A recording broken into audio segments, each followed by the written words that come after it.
Hi friends, ഓണക്കാലത്ത് മിക്ക വീടുകളിലും സേമിയ ബാലൻസ് വന്നിട്ടുണ്ടാവും. അപ്പോൾ നമുക്ക് സേമിയ കൊണ്ടൊരു ഉപ്പുമാവ് തയ്യാറാക്കിയാലോ? അതിനായി പാനിലേക്ക് എണ്ണ ചേർത്ത് കൊടുക്കാം. അതിലേക്ക് 1/4 ടീസ്പൂൺ കടുക് ചേർക്കാം. കടുക് ഒന്ന് പൊട്ടി വരുമ്പോൾ ഇഞ്ചിയും കറിവേപ്പിലയും ചേർത്ത് കൊടുക്കാം. ഇനി അതിലേക്ക് ചെറുതായി എരിഞ്ഞ സവാളയും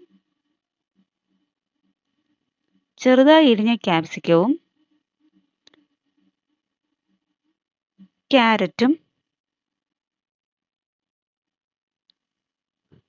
ബീൻസും ആവശ്യത്തിന് ഉപ്പും ചേർത്ത് നന്നായി ഒന്ന് വഴറ്റിയെടുക്കാം.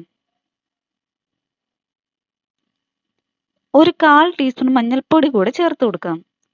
നന്നായി ഒന്ന് വഴറ്റിയെടുത്ത ശേഷം ഇതിലേക്ക് 2 കപ്പ് വെള്ളം കൂടെ ചേർത്ത് കൊടുക്കാം. ഇനി ഇതിലേക്ക് സേമിയ ചേർത്ത് ഒന്ന് അടച്ചു വെച്ച് വേവിക്കാം. അപ്പോൾ ഇത്രയേ ഉള്ളൂ, നമ്മുടെ സേമിയ ഉപ്മാവ് ഇവിടെ റെഡി. എല്ലാവരും ഇതൊന്ന് ട്രൈ ചെയ്ത് നോക്കണേ.